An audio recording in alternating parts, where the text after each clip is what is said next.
So hello डॉल्फी, अब हम लोग अपना नेक्स्ट पार्ट कर रहे हैं।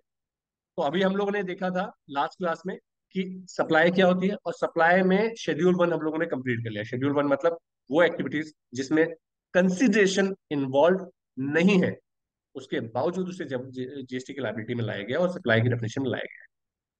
अब तीसरा कैसे, वेयर सर्टेन एक्टिविटीज और treatment treatment transactions constitutes a supply in accordance with the provision of a subsection. They shall be treated as either as supply of goods or services, और services refer to is schedule two, मतलब schedule two. इसमें तीन schedule है हमारे। Schedule one हमने पढ़ा इसलिए कि जिसमें सप्लाई की डेफिनेशन में वो आएगा, बावजूद उसके कि वो कंसिडरेशन इन्वॉल्व नहीं है। तीसरा दूसरा शेड्यूल क्या है, schedule second two two schedule schedule two जो है वो ये बताता है कि कौन सी चीज गुड्स है, कौन सी चीज सर्विस है। भाई अगर मान लीजिए गवर्नमेंट ने बोल दिया ये सर्विस मत मानना, इसे गुड्स मत मानना, तो फिर चाहे आप उसे बेचते रहो, पैसा आता रहेगा, वो बिजनेस होगा आपका। अभी वो डेफिनेशन में नहीं आया ना।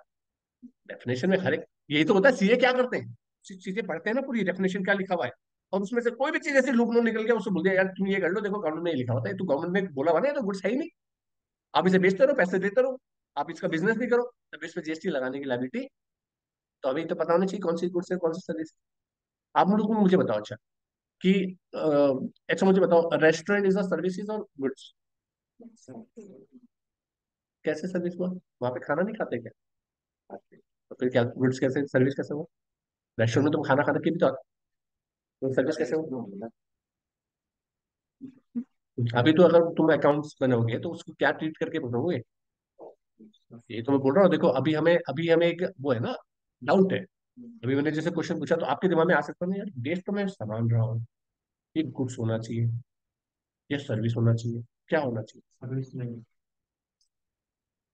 सर्विस नहीं। क्यों?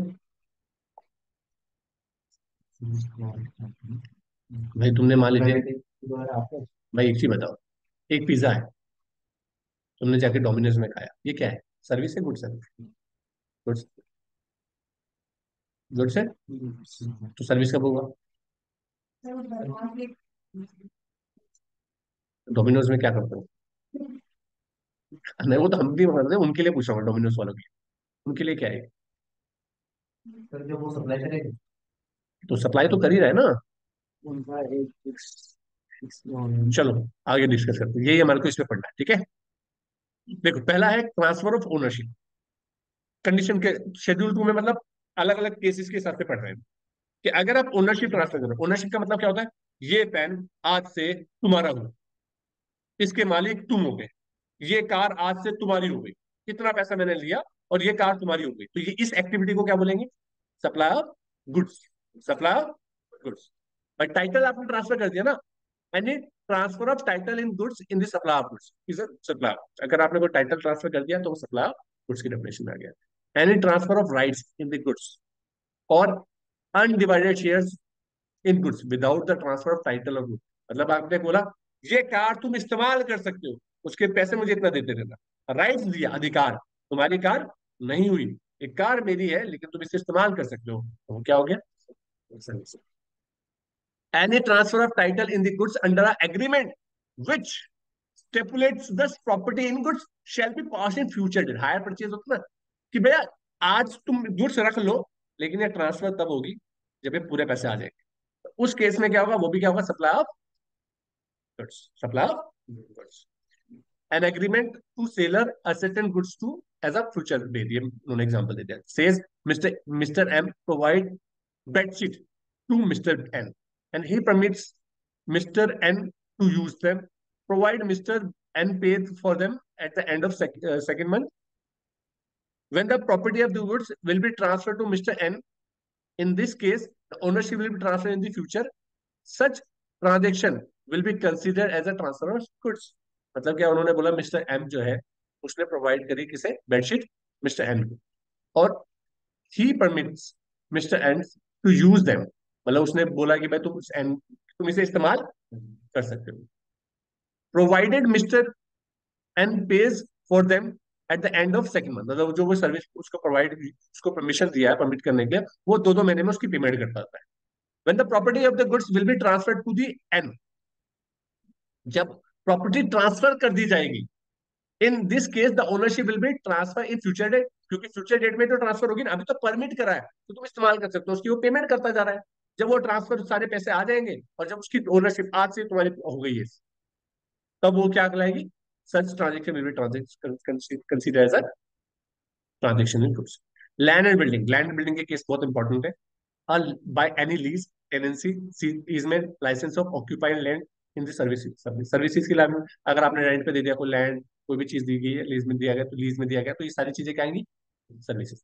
एनी लीज और letting out of building including a commercial, industrial और residential complex for the business और कॉमर्स, इधर होली और partly in the service of, मतलब ये सर्विस की डेफिनेशन में आएगा। अगर आपने कोई भी बिल्डिंग को रेंट पे दिया है, चाहे आपने रेजिडेंशियल पर्पज के लिए कोई कॉम्प्लेक्स दिया हो, ठीक है ना, जो आपका बिजनेस का काम, जो आपका बिजनेस है, वर्क है आपका, ठीक है ना, तो वो भी क्या आएगा? खिलाफ।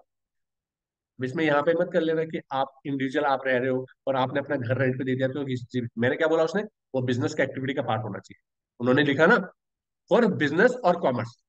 बिजनेस के लिए आपने कोई अपना रेजिडेंशियल पर्पज के लिए कोई बंदा दे रखा, वो दे रखा, बिल्डिंग बना के रखता है ना, फ्लैट्स वगैरह दे देते हैं, तो क्या आएगा? जीएसटी की लायबिलिटी में। Treatment or process, treatment or process ये बहुत इंपॉर्टेंट है। Any treatment or process which is applied to the another person goods, goods in in a supply of services, any treatment or process which is applied to another person's goods in a supply of services। ये क्या है, इसका मतलब क्या है, कोई मुझे बता समझाएगा? ये मैंने पढ़ाया था पहले डेफिनेशन। ये क्या है? Job work. जॉब वर्क क्या था? कि आप कोई प्रोसेस परफॉर्म कर रहे हो, कोई प्रोसेस परफॉर्म कर रहे हो, किसी एक पर्टिकुलर जॉब का वर्क कर रहे हो। जैसे मैंने आपको एग्जांपल भी दिया था, जैसे होता क्या है, सीए है। अब सीए या एक काम करा बैंक, बैंक ने कोई प्रोजेक्ट लिया, कोई किसी ने उसके ऊपर क्या डाला, किसी ने लोन के लिए प्रोजेक्ट डाला। अब उन्होंने क्या करा, उसके जो डॉक्यूमेंट चेक करने होते हैं, वो बनाने किसे नहीं आते, प्रोजेक्टेड कुछ भी बनाना, वो कुछ बनाना किसे नहीं आता, बैंक को बनाना नहीं आता, तो उन्होंने किसी को उस प्रोजेक्ट का एक छोटा सा हिस्सा किसे दे दिया? सीए को। तो वो जॉब को परफॉर्म कर रहा ना, तो उसने उससे जॉब को परफॉर्म करके उनको काम दे दिया, तो वो क्या होगा? Job. Tailoring, tailoring is a job work. अभी क्या है, मेरा शोरूम है, मेरे शोरूम में मेरा क्या होता है, कपड़ा बिकता है। मैंने एक सूट का क्या ले लिया, कॉन्ट्रैक्ट ले लिया, मैंने वो लिया कि मैं सूट बना के दे दूंगा। अब कपड़ा तो मेरे पास है, लेकिन मैं वो बनाता मैं नहीं हूँ, मैंने उसको किसे दिया, टेलर को दे दिया, और वो मेरे पास टेलिंग एजेंसी, मैंने एजेंसी से बात कर रखी। वो आती है, वो सामान लेके जाता है और परफॉर्म करके दे देता है। उसका उस पूरे प्रोसेस का एक पर्टिकुलर जॉब किसी और ने परफॉर्म किया, तो उसे क्या बोलेंगे? तो ये वहां पे लिखा है, any treatment or process which is applied to another person goods in a supply of services, वो होता है आपका, वो क्या डेफिनेशन में आएगा? सर्विसेज। किसमें आएगा? Services. Transfer of business assets, अगर आप बिजनेस एसेट्स को ट्रांसफर करोगे, goods forming part of the assets of the business are transfer dispose of, so as long for the form part of those assets, such transfer is disposable in supply of goods by the person. मतलब क्या है, अगर आप कोई भी business asset को transfer कर रहे हो, are transfer or dispose of, so as long to form part of those assets, such transfer, अगर आपने कोई भी एसेट्स डिस्पोज कर दी, खत्म कर दी, डिस्पोज होगी, वो डिस्पोज होने का मतलब खत्म हो गई है, और आपकी वो आपने उसके ऊपर इनपुट ले रखा था, तो वो क्या कहलाएगी? Supply of goods. Where goods held on such a purpose of business are put any private use, अगर आपने कोई भी गुड्स प्राइवेट यूज के लिए इस्तेमाल कर लिया, प्राइवेट यूज के लिए, होता है ना, कि आपने जैसे कोई कार है, आपने बिजनेस के लिए इस्तेमाल ली थी, बिजनेस के नाम पे लिए, और वो आपने घर के लिए इस्तेमाल कर रहे हो, प्राइवेट यूज के लिए, तो वो क्या कहलाएगी? Available for purpose of use for non business purpose whether और नॉट इज कंसिडरेशन, चाहे उसका कंसिडरेशन मिल रहा है या नहीं मिल रहा है। The usage of the making available of such goods is supply of services, supply of services की डेफिनेशन में आ जाएगा कि कंपनी आपको वो सर्विस प्रोवाइड कर रही है और उस पर जीएसटी लगाना पड़ेगा। नहीं समझ में आ रही बात? ये क्या आएगा? सप्लाई ऑफ सर्विसेज की डेफिनेशन में आएगा फिर। Where any person ceases to a textile person any goods forming part of the assets or in business shall be deemed to be supplied by the him to course of furtherance of business। मतलब क्या, अगर कोई business, किसी का business seize हो जाता है, बंद हो जाता है, तो उस टाइम पे जो उसकी एसेट है वो मान ली जाती है कि वो सारी सारी एसेट बिक गई है, तो उसे क्या कहला जाता है? क्योंकि वो भी वो होती है ना, राइट ऑफ होती है सारी की सारी, उसको क्या कहना है? Supply of.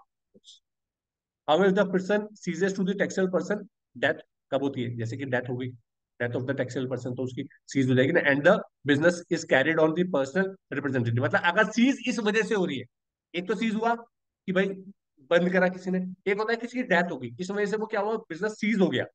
अब वो, लेकिन वो सीज होने के बाद किसी और के नाम पे भी तो चढ़ेगा, उसके बच्चों पे या किसी के नाम पे आएगा, तो carried on the personal representative, then the representative will be called as taxable person, तो उसके लिए वो टैक्सेबल पर्सन कहलाएगा। The taxable person replace and has no question for deem supply, तो उसे ये नहीं माना जाएगा कि सामान बिक गया, उस केस में नहीं होगा। अगर किसी की डेथ हो जाती है, उस केस में वो बिजनेस बंद हो गया, तो वो अगर किसी और के नाम पर ट्रांसफर हो रहा है, टैक्सेबल पर्सन दूसरा बन जाएगा। उस केस में उसकी एसेट्स को डीम एसेट सप्लाई नहीं माना जाएगा। डीम मतलब होता है मानना, कि मान लेगी गवर्नमेंट की सप्लाई हो। ऊपर वाले केस में तो बोला गया कि अगर सीज हो गया, तो अगर आपने किसी को सप्लाई किया या नहीं करा, वो हम मान लेंगे कि सप्लाई हो गया। However, if any person is seized to the taxable person,